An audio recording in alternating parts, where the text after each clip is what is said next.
My name is Sylvia. I'm passionate about languages, English in particular. Welcome to my world of English.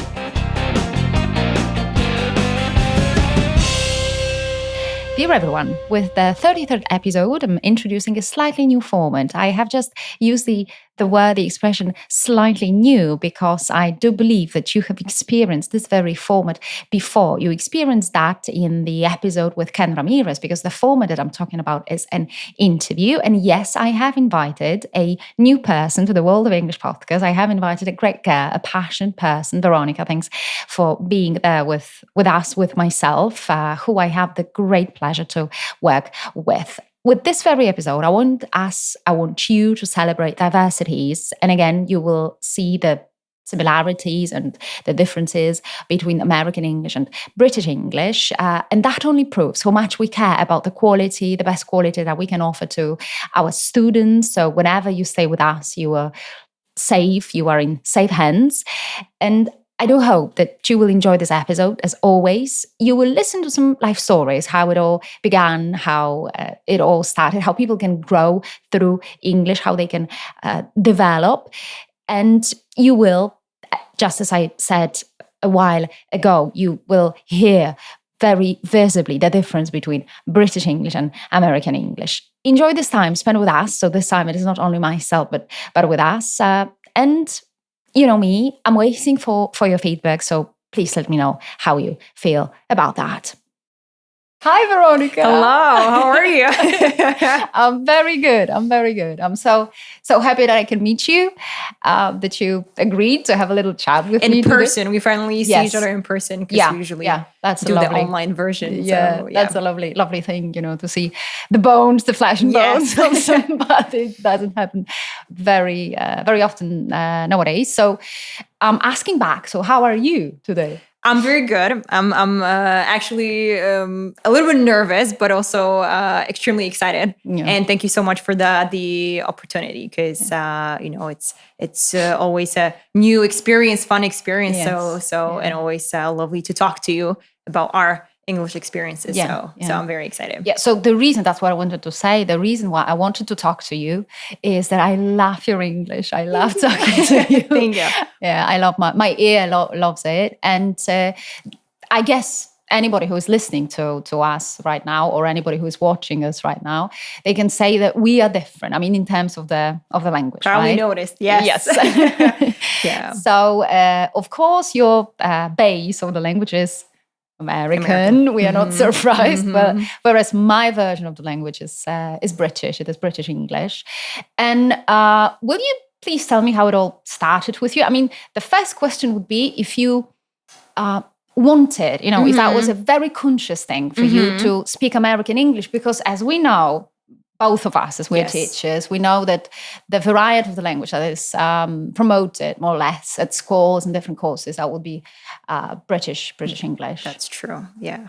Well, to be honest with you, because I don't think I shared that story with you. We like it. Yes. So that's the fun part. I think I was 10 years old. I actually went to school in America, and it's a really funny story because when I moved there with my mom, I was only able to introduce myself in English. That was it. I think I was in the 4th grade.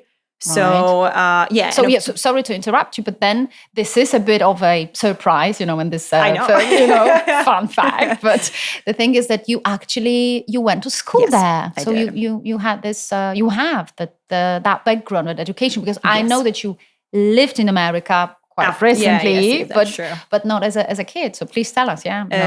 So basically, of course, my mom, she was working there, and she invited me just for, it was supposed to be like a summer, vacation. So just 2 months. But then I think, I don't remember, but she decided to stay a bit longer, and I was forced to go to school there, which was extreme. At the time, it was like a traumatic experience because as I told you, I didn't speak English at all. I was just able to say, hey, my name is Veronica. I'm 10 years old. Yeah. And so I guess there was a lot of psychology back then, right? Like this, forcing yourself, to change environment and everything. Yeah. And I have to tell you, because I was, first of all, I remember my mom went to school and told them like, hey, talked to the principal, she told them like, hey, she doesn't speak English at all. Like, how I mean, are you, we? like the daughter, like The you, daughter, me, yeah, of course. Yeah. And she told them like, hey, do you have anyone of maybe Polish background there, like Polish ancestry or origins, who can help her out and who can be, work as a translator? And the principal And I said no.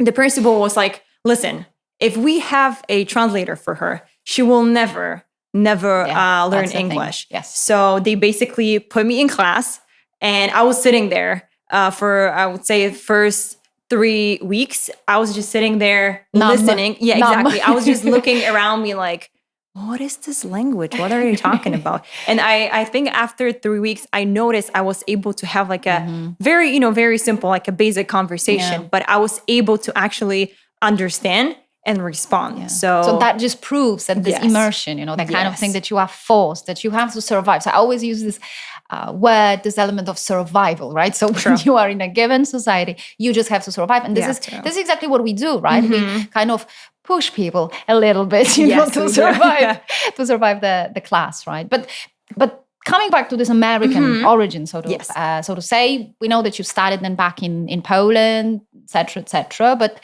you have always wanted to be American, in your language, or is it just this background that was there? I think it just happened. Okay. I think because like being 10 or 11 years old is like the best time to acquire certain. And that's accent. a perfect word. You don't learn. You acquire. So to be honest with you, I was not even aware of it that I spoke with an accent. So I remember.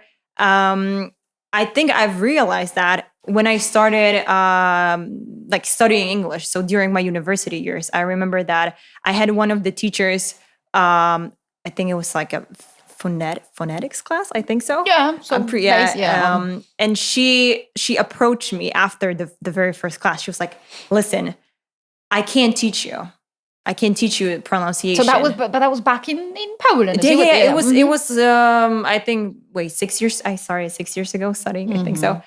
So that was during my first year at the Jagiellonian University, and I was like, "What do you mean? Like, what's the problem? Where is the problem?" Yeah, I'm here to actually, to learn how to pronounce things. And she was like, "Listen, but you speak with an American accent," and I think that was the time when I realized. I do.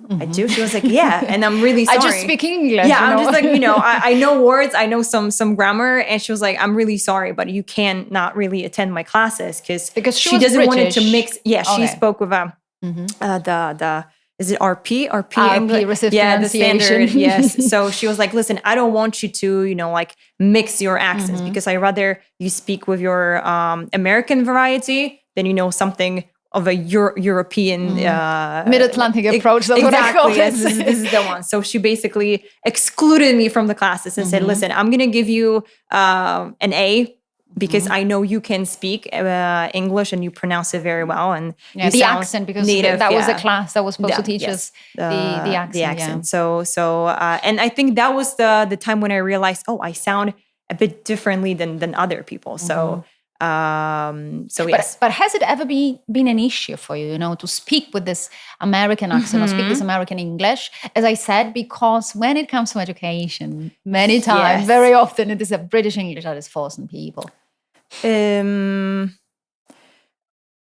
I don't think so. Because it's good. When I see the frown, it means no. The answer is no. No, I don't think so. Because I usually, I back it up with my story that I was also born in America and I went to school there, and I recently came back from New York. So they are like, okay, yeah, that's fine. She speaks with American accent. I think, but as you said, it's not very common because the British variety. I don't know why, because in my opinion, I think it's easier to speak with American accent. That's what many people say. I mean, students, that's what they say. But I think it only proves what we said at the very beginning, that if you just live in this certain society or environment, and we live in Poland, but let's say that the environment that is just around us is British based, so to say, because of the teachers and the materials also that we get. So that's why how you train your ear, but it only proves that you can train your ear, right? You can train your accent. So it does happen. Yes.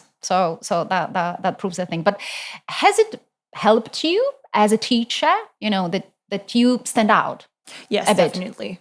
Yeah, because of course it's easy to, like teach grammar because you usually do it in Polish, right? But a lot of people who come and want to have or practice they speaking skills, they're looking for someone who sounds as close to a native as possible because they very often are scared of just having classes with native speakers because it's sometimes easier when they know, oh, she also speaks Polish.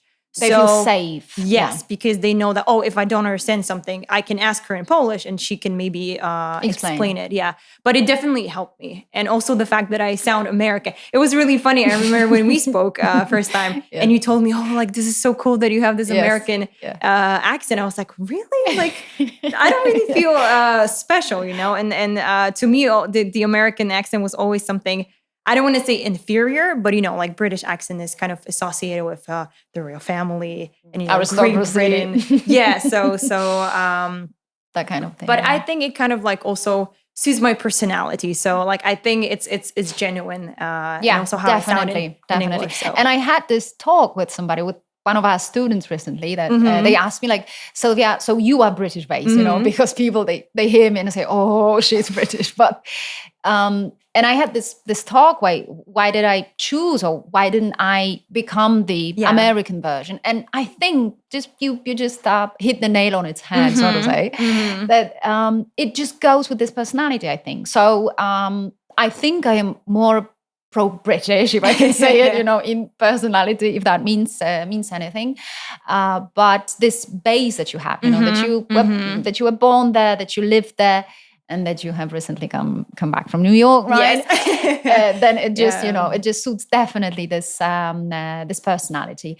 But I also wanted to ask you, right? As I told you, as a teacher, has it helped you, etc., etc. But what has it given you as a person? This ability to speak the language, because teachers like us, and that's something that many people, I think, forget or they don't think about, but we are both teachers. We are both the ones who give the knowledge, but we ourselves are also speakers of English, right? So we benefit from this ability. So what has it given you, this ability to speak that well?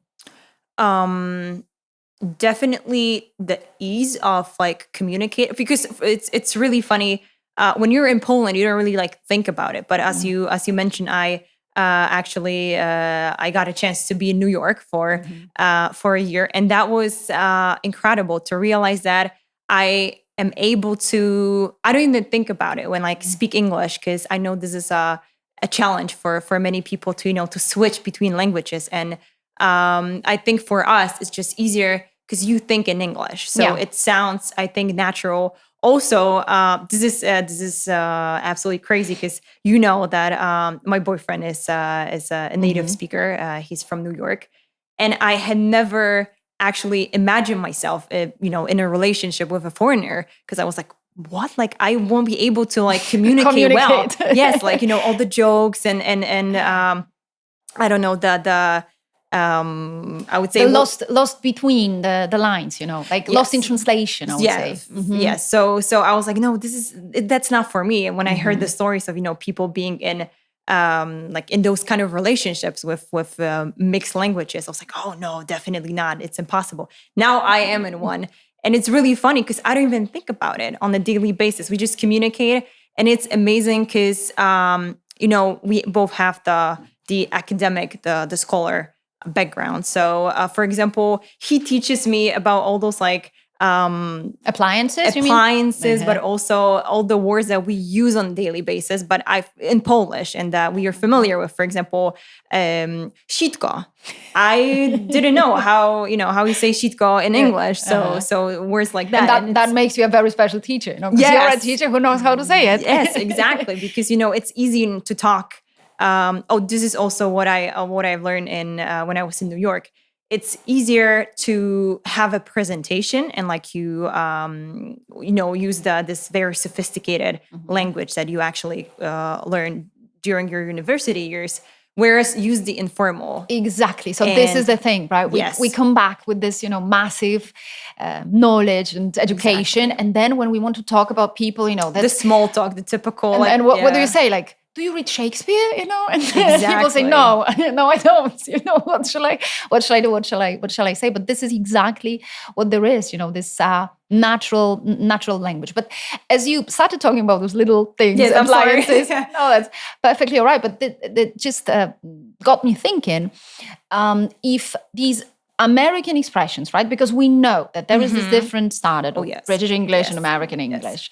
So do you ever feel confused because you came back here with your American standard, and also as you meet students, I believe that many of them also speak British. English. I think we had this chance encounter. We were talking about one word. It was a burr, I think, like that was in British English. Yes, I don't even remember. So So that we have all these everyday items or everyday little things and words, and then are you sometimes surprised by the student because they use this British English, and then you provide them with this American variety of the language? Maybe not surprised, because I think I am more or less familiar with the two different like the varieties of language. But for example, I think recently we were having a conversation with one of the students, and she used the word CV for, she was sending a CV to a potential employer. And I was like, oh, you meant a resume. And then I was like, oh, wait a second. Because I think resume is a specifically American equivalent of the British CV. And I had to actually, to double check that, because I didn't want to, correct her on something that she said. Yeah, it was absolutely right to say CV. So I have those moments when I have to remind myself, don't impose your American English on people, because it's you just have to make sure that there are two words for something, and they are absolutely okay with using that. So, but that just shows how conscious you are with what you do. It's sometimes hard because I am so used to the American vocabulary and American phrases that it sometimes overtakes. But I have to remember about it. So. And I'm also always trying, whenever we talk about something, to give them the two versions, so they can, pick the one that they want to use. But also, I'm trying to, help them understand that, okay, if you decide to go this way, you have just to stick to it. Exactly. So just be consistent. Don't mix words like, I don't know, say cell phone, and then you're gonna say something else in British, because cell phone is American. So. So you basically have to stick to the path you pick. So yes. And what about this very language? I mean, this American English in New York. When we think about the parts of New York, like districts, and when we think about all different places, I know you've been living there. I know you've traveled a little bit, and did your ear catch the differences? You know what I mean, right? Because when I had this opportunity to work with New Yorkers a couple of years back, and you can imagine, they were awfully nice people. But when I started speaking, I said, "Oh, hey, British." So I had to ask them specifically to use English, not American, right, but English, like this the simple standard of the language, let's say. And did your ear notice these differences when you traveled? I would say it's not even about the differences, but the way, because I'm a young person, so I associate and surround myself with young people as well. So I would say it was more the case of the use of slang that I'm not familiar with. That's right. And it was crazy because I used to work as a retail manager, so usually my coworkers were even younger. And they sometimes addressed me in a way I had no idea what they were talking about. So I had to ask them, could you please rephrase that in English? Because what are you talking about, man? Yes, it was. For example, I remember the first phrase I heard was "stop bugging me," and I'm like, what are they talking about? Or stop tripping or something like this. And I was like, what? And then, of course, I have this app on my phone that's called Urban Dictionary. I'm like, what is tripping? Oh, okay. This is cool. what I like, have to don't stop freak doing. out. Yes. Yeah. I'm like, oh, okay. So it was really funny, but it also gave me that other perspective, right? So like I am able to kind of switch because, as I said, with my boyfriend, he uses slang all the time and the informal. Yeah, I can imagine because that's natural, right? Yes, it's just for us, even native speakers of Polish to use some expressions here. This is that's what you said. We do it in Polish, so like I cannot expect him to speak the proper English with me. And, yeah, it's like, ask, hey man, just exactly speak proper English. It's really cool having this as I said, academic background and this more like a refined vocabulary that I learned there, but also like facing it with the everyday English and the informal variety. So it's really cool, and this is what I also try to do with our students, like show them like. But that makes a very good teacher, right? Because there's both the background and the practical skill. Because would you agree that this is what many people lack? I mean, this the students, people who study the language, is that the practical usage, practical use.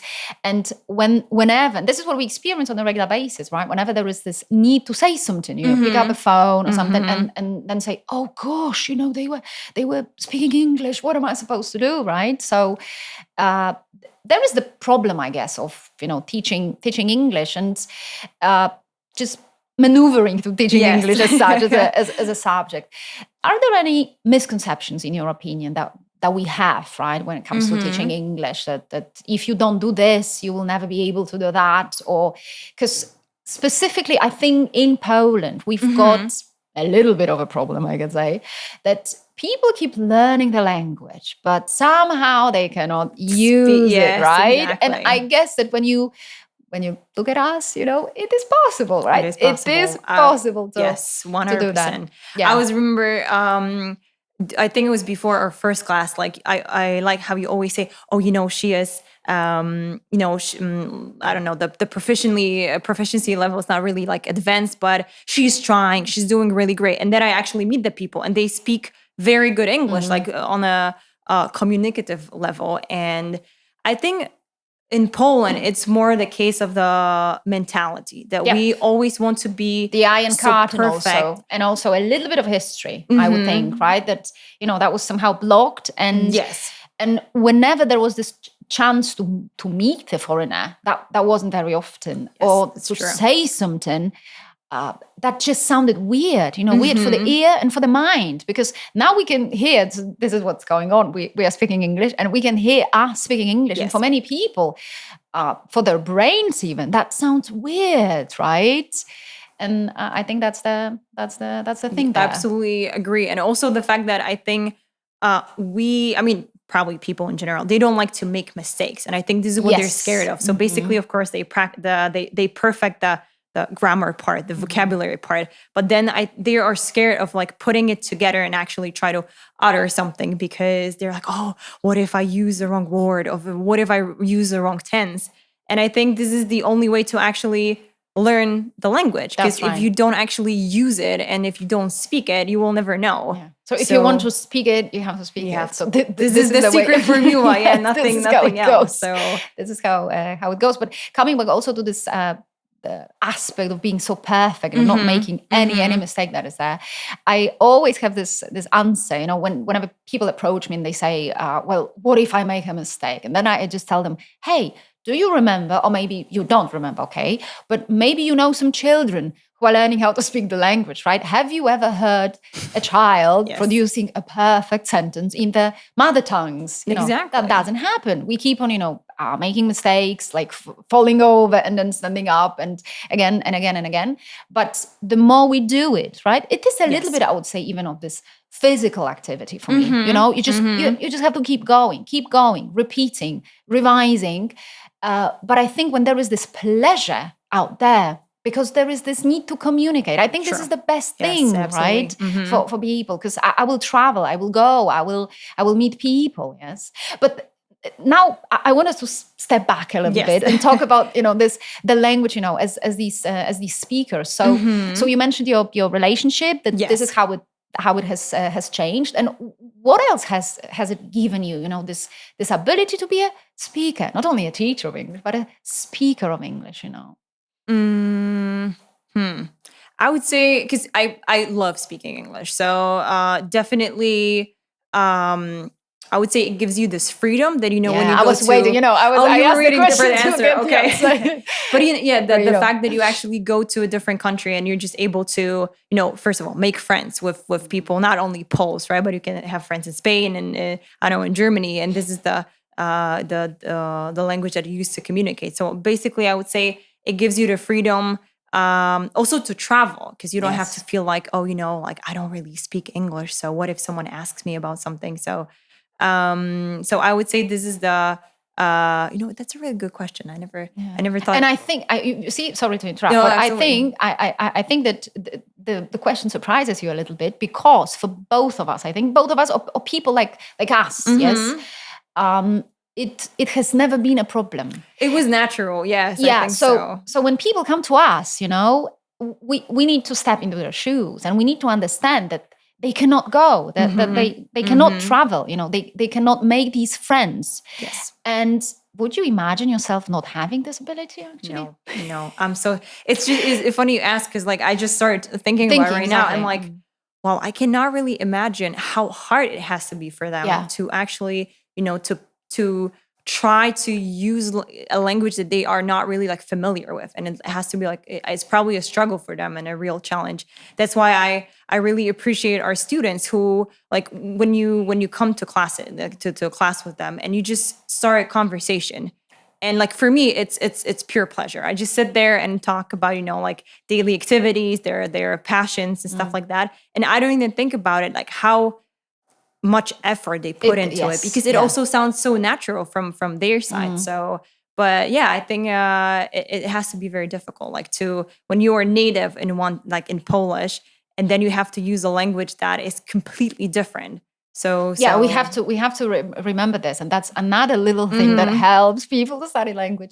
That these languages, both languages, I mean, our Polish language and English, that they come from different groups of languages, and that is the problem. So many people, they just copy, but on the other hand, this is natural, because this is the base. So this is what I know. Again, the brain will go away there, right? But the first step you have to make is that you can't copy. And then people say, so what do I do? And I say, just communicate, just name different things.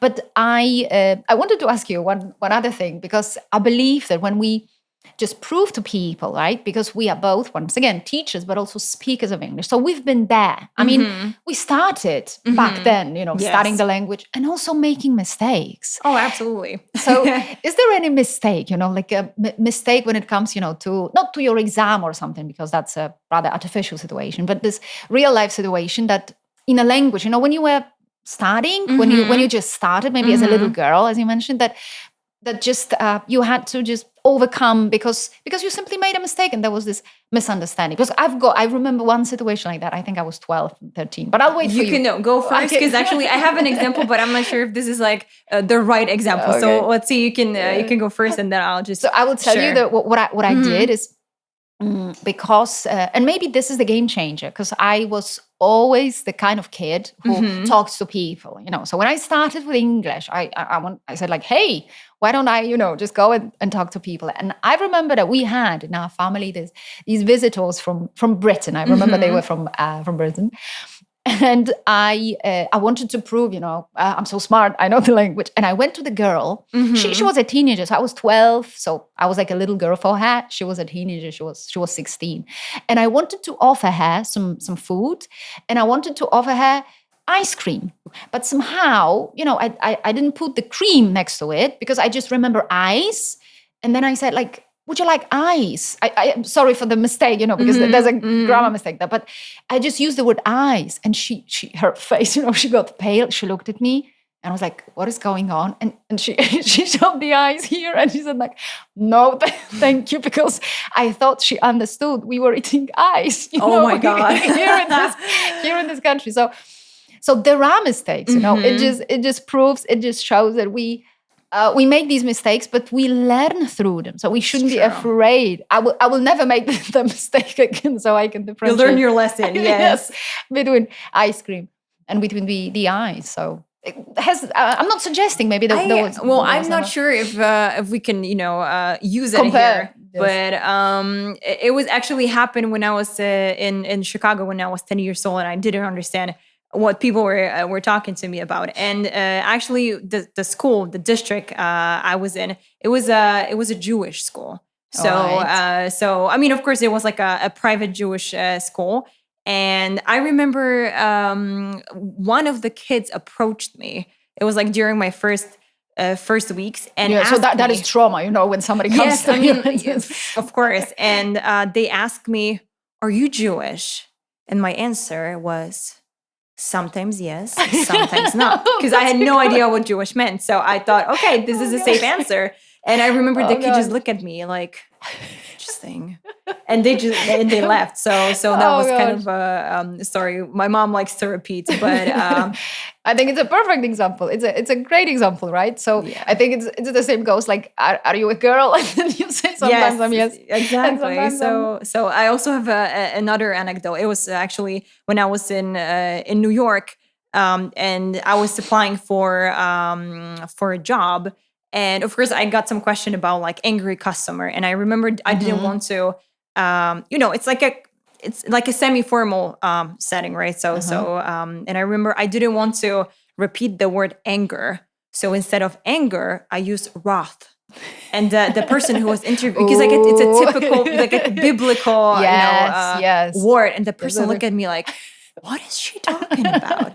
And I had no idea. And then I remember I told my boyfriend about it. He was like, oh, you're not supposed to, like, it doesn't go with the job interview setting here. So even after my 5 years of studying and English background, you still can make a mistake. Yes, so I was trying to be more English or more American than Americans themselves. So yes, that's what. So the thing is, but basically that I think this is what we should rephrase, that we should not be afraid of making mistakes, because mistakes, of course, this sounds a bit philosophical here, but of course it's true. Mistakes make us, but especially in the language, right? So, this is how we learn. We have to, because I think it's easier for us, if you make a mistake, then you will remember the mistake, and you won't probably. You have this association, because what we have to do, we have to build these associations in our mind, so that the mind will go there, strike there, run away there if we are looking for a given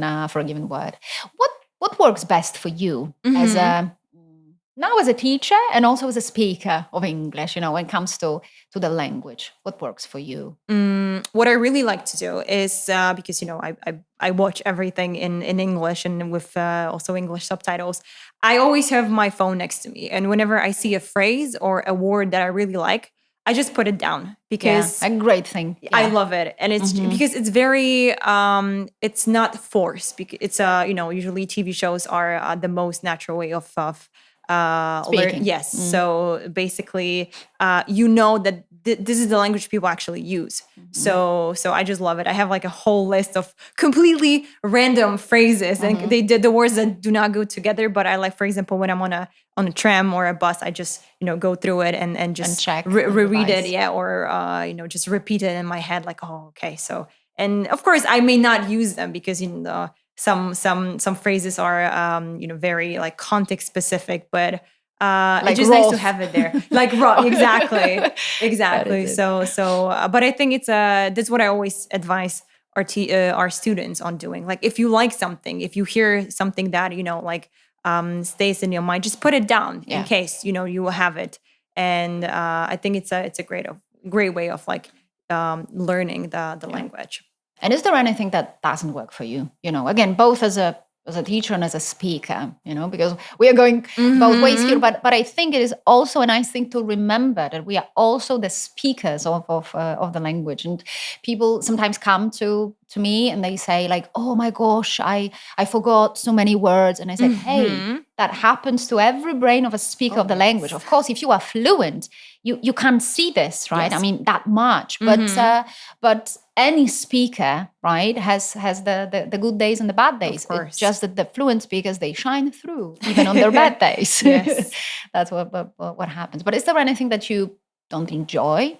I don't know, when it comes to learning English or speaking. I think I always had issues with grammar. Absolutely, yes, and I'm reading people's minds. Yeah. Yes, especially in America where they don't really use as many tenses as probably in the UK. Present perfect. Oh, of course, there we absolutely. go. Yes. So I remember I didn't understand all those conditionals. Like when we were practicing during the university years, I was like, nobody uses that. Like, why do you force me to actually, learn by the older rules? So, but I know we need it, and sometimes, of course, you don't use it on a daily basis. I won't be using the third conditional every single day, but I know it's important, and you have to. It's like the foundation. So you need to know the basics to actually build on that. So, but yeah, definitely. So if I had to pick grammar or vocabulary, the vocabulary. Yes. Yeah, but we have to say it out loud. And although we are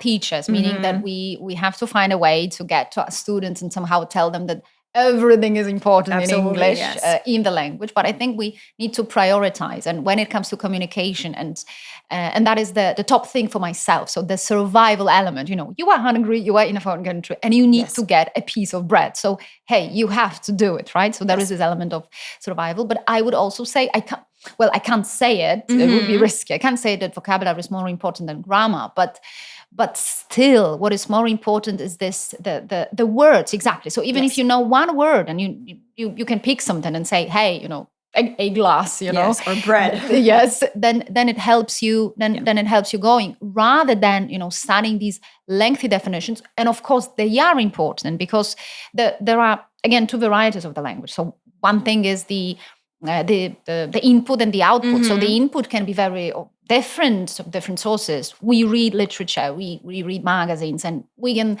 come across like the conditionals or something. Although I do believe that we use conditionals, but still not. But not like in every sentence, as you said. But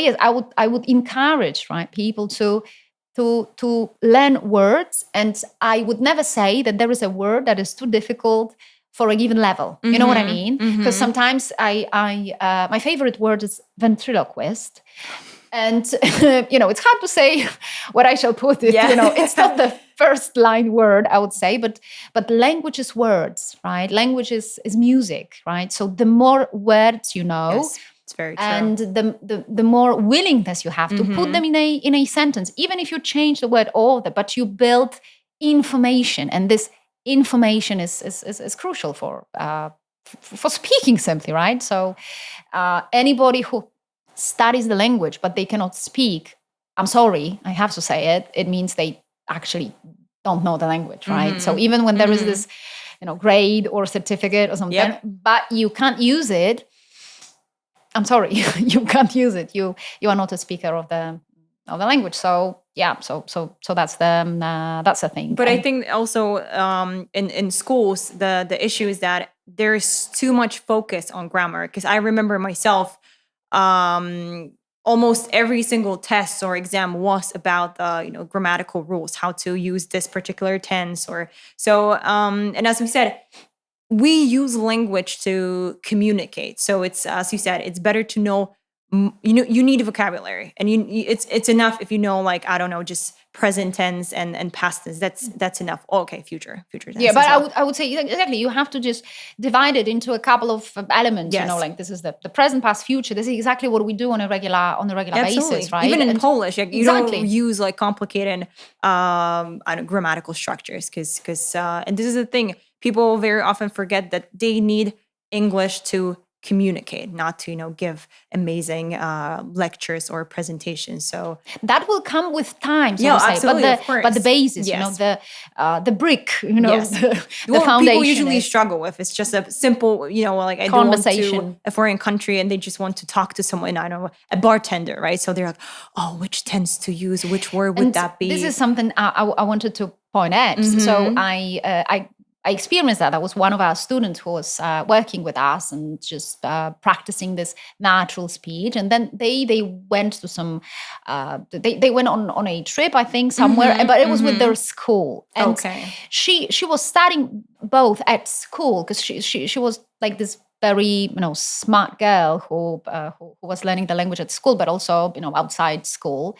And she told me, I asked her when she came back and I said, like, how was it? And she said, the problem was that my fellow mates, my classmates, when the moment they crossed the border, they were so scared to say anything because they were scared they would make a mistake in the tense. Yes. You know what I mean? It's like they because they learn so much about the language and not the very language itself. Exactly. Yes, and that, but then I understand these people, right?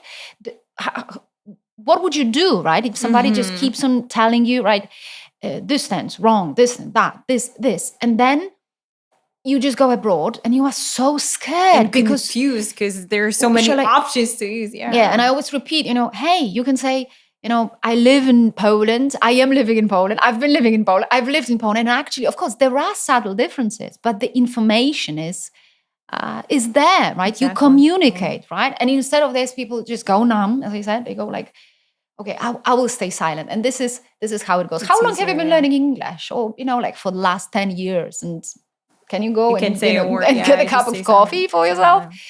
No, would you do that? It's very true. It's very true. That is it.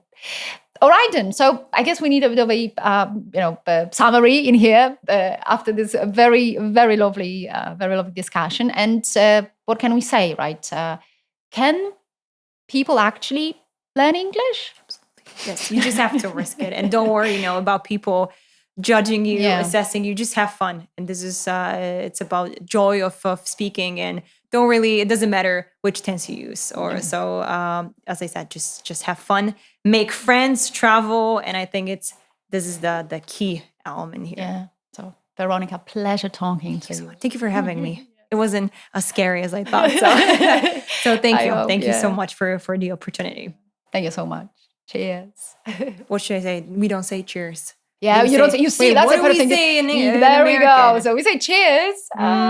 Peace out, I would say. Deuces or whatever. That's what I know from my boyfriend. Right. So. Exactly. So I go cheers. And I would say peace out. And then there is peace out. Yes. Thank you so much. Thank you very much.